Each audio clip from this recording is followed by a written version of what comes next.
আজ থেকে প্রায় 2500 বছর আগে, যখন পৃথিবী অনেকটাই অজানা, এক পাহাড়ি জনগোষ্ঠী গোটা বিশ্বে এক বিশাল ছাপ রেখে গেছে। পারস্যের অধিবাসীরা।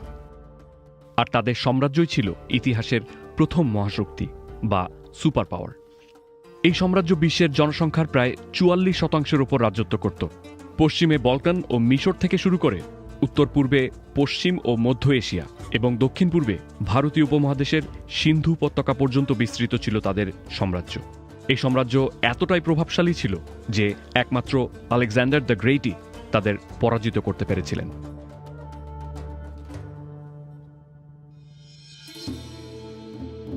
খ্রিস্টপূর্ব 559 সালে পারস্যের ইতিহাস শুরু হয় এক অসাধারণ নেতার হাত ধরে, সাইরাস দ্য গ্রেট।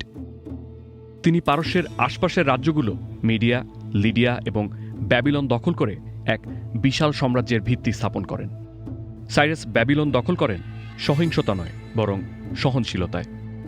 একটি মাটির সিলিন্ডারে লেখা ছিল তার ঘোষণা, আমি সাইরাস, বিশ্বের রাজা।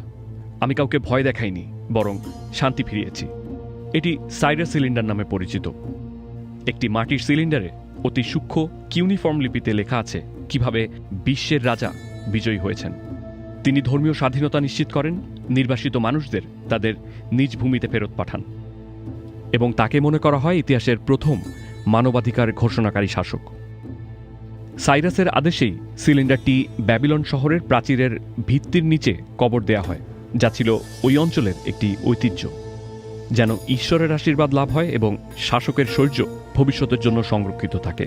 প্রাচীনকাল থেকেই সাইরাস ছিলেন এক মহৎ ও উদার শাসকের প্রতীক, এমনকি তার শত্রুদের কাছেও। সাইরাসের মৃত্যুর পর তার উত্তরসূরি দারায়ুস প্রথম, যিনি দারায়ুস দ্য গ্রেট নামে খ্যাত, পারস্য সাম্রাজ্যকে এক সুসংগঠিত রাষ্ট্রের রূপ দেন। সাইরাসের পুত্র বারদিয়ার কাছ থেকে ক্ষমতা দখল করেন। তিনি শাসনে আসেন এক রক্তক্ষয়ী অভ্যুত্থানের মাধ্যমে, এবং এরপর সাম্রাজ্য জুড়ে একের পর এক বিদ্রোহ কঠোর হাতে দমন করেন। তিনি তৈরি করেন ডাক ব্যবস্থা, একক মুদ্রা, প্রশাসনিক প্রদেশ যা সাত্রাপি নামে পরিচিত, এবং রাজপথ। তিনি গোটা সাম্রাজ্য জুড়ে বিভিন্ন রকম নির্মাণ কাজ শুরু করেন, যেমন মিশরের নীল নদ ও লোহিত সাগরের মধ্যে একটি খাল নির্মাণ করেন। এত বিস্তীর্ণ সাম্রাজ্যের জন্য প্রয়োজন ছিল ভালো সড়ক ব্যবস্থা, যাতে গুরুত্বপূর্ণ কেন্দ্রগুলো রাজধানীর সাথে যুক্ত থাকে, এবং তিনি তা নিশ্চিত করেন। তিনি নির্মাণ করেন পার্সেপোলিস, সাম্রাজ্যের গৌরবময় রাজধানী, যেটিকে বলা হতো সূর্যের নিচে সবচেয়ে ধনী নগরী। পার্সেপোলিস হয়ে ওঠে পারস্য সংস্কৃতি ও ঐতিহ্যের প্রতীক। বিশ্বের বিভিন্ন প্রান্ত থেকে আসা প্রতিনিধি দলগুলো দারায়ুসের জন্য উপহার নিয়ে আসত, সোনা, মশলা, গহনা, অস্ত্র। গবেষকরা বলেন, পারস্য সাম্রাজ্যের উন্নত অবকাঠামোই তাকে বিশ্ব রাজনীতিতে প্রতিযোগিতামূলক অবস্থানে নিয়ে গিয়েছিল। এই প্রশাসনিক মেধাই দারায়ুসকে দ্য গ্রেট উপাধিতে ভূষিত করে।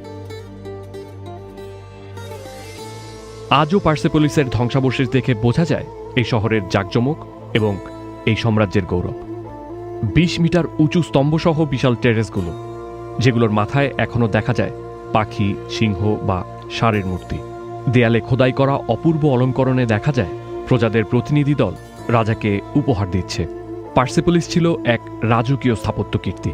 অনেকে মনে করেন এটি দাসদের শ্রমে তৈরি, তবে প্রত্নতত্ত্বে পাওয়া প্রমাণ তা অস্বীকার করে। পার্সেপোলিস দুর্গ এবং রাজভাণ্ডারের ট্যাবলেট নামে পরিচিত একটি দলিল পাওয়া গেছে। মাটির তৈরি এই দলিলগুলোতে সংরক্ষিত রয়েছে তৎকালীন প্রশাসনিক তথ্য। এগুলোতে পণ্য বিনিময়, খাদ্য সরবরাহ, পশুপালন, কর্মী ও যাত্রীদের রসিদ সহ সবকিছুর বিস্তারিত হিসাব রাখা হয়েছে। এতে দেখা যায় সাম্রাজ্যের বিভিন্ন অঞ্চল থেকে মানুষ পার্সেপোলিসে কাজ করতে আসতেন এবং তারা বেতন পেতেন।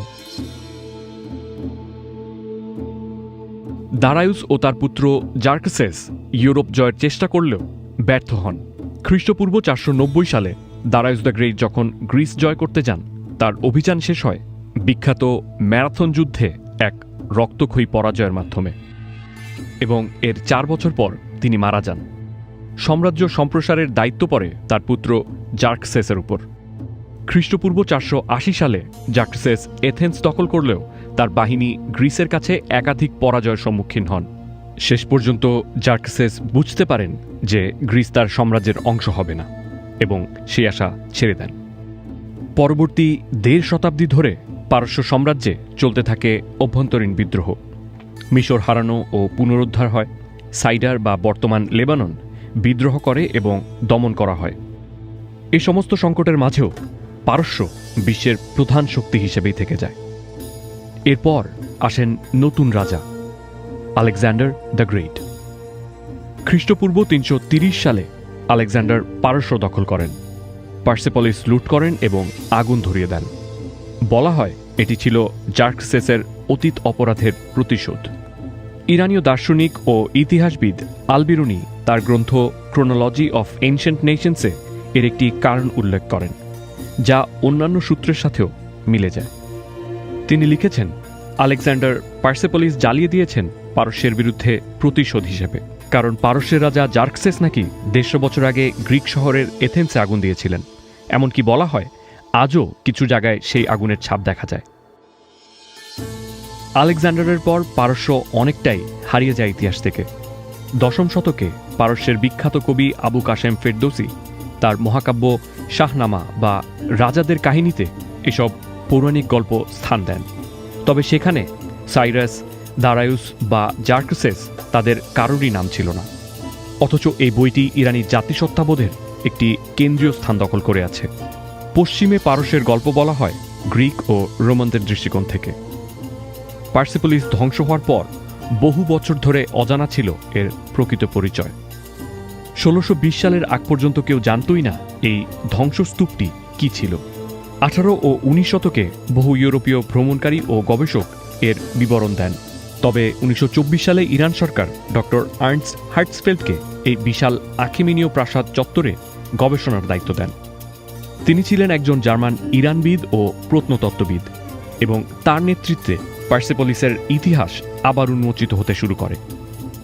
আজ প্রত্নতাত্ত্বিক আবিষ্কার ও প্রাচীন দলিলের মাধ্যমে আমরা পারস্যদের নিজেদের কণ্ঠে তাদের ইতিহাস জানতে পারছি এবং সেই ইতিহাস লেখার কাজ আজও চলছে।